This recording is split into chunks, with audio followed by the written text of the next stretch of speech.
Христијаните се подготвуваат за славење на Великден, за великденската трпеза. Едно просечно македонско семејство ќе треба да издвои од 3000 до 6000 денари или речиси третина од македонската просечна плата. Минимум трошкови околу прославата на Великден и тоа најскромно во така речено во колку да се одбележи дека се прославува минимум 3000, а може и поскапо да биде, во зависност од цената на основниот продукт јајцата. Па ќе го прославам јас сама, децата ми се во други градови и така. Со комшивката. Па ќе има јагнешко. Тоа си обичај. Не го прерипаме. Ма не сум ни прашала. Па колку за мене може да купам така од плешка малку.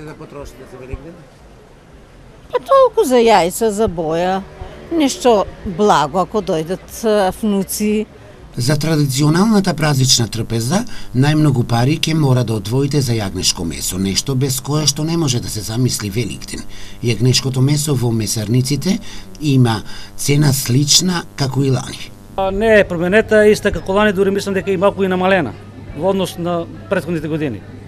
Има јагнешкото, например, се движи до од 150 ситнежо, комплето мислам, главички са 55 парче, цело комплет јагне оде од 280 со комплет внатрешен, а имаше и без внатрешен комплет и глава 305 беше кило. Другите цени на останува стандардно, дури очекуваме малку намалување, ама не се знае дали ќе биде така. Тоа е на пример бутот без коска 279, вратот со коска 239, реброто 250, пафлак 250, пилешки стек 238.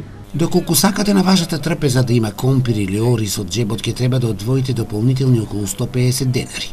Најважен дел од трпезата секако се јајцата украсени во најразлични бои, а нивната цена годинава се движи од 160 до 240 денари во зависност од нивната големина и потекло.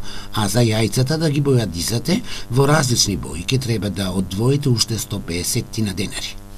8 динара. Купуват ли? Купуват. Какви се, домашни? Домашни.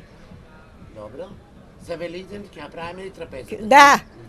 Јас ќе сам ќе ми дојдеш, ќе ти дадам јајца.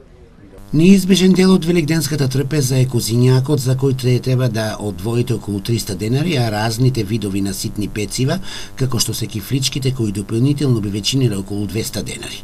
Ако размислувате пак и за десерт, сладката закуска би вечинила дополнителни 300 денари. Малку повеќе од тоа ќе мора да одвоите и за пиелоците, зависност од тоа колку планирате да испиете. Зеленчукот е по цени карактеристични за овој период од годината.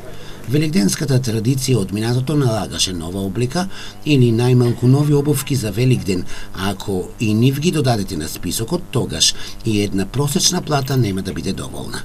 На крајот, сепак она што е најважно е покрај великденската трпеза да се собере семејството, без разлика на трошоците и немаштијата. Ова се најубави денови поминати заедно со најблиските.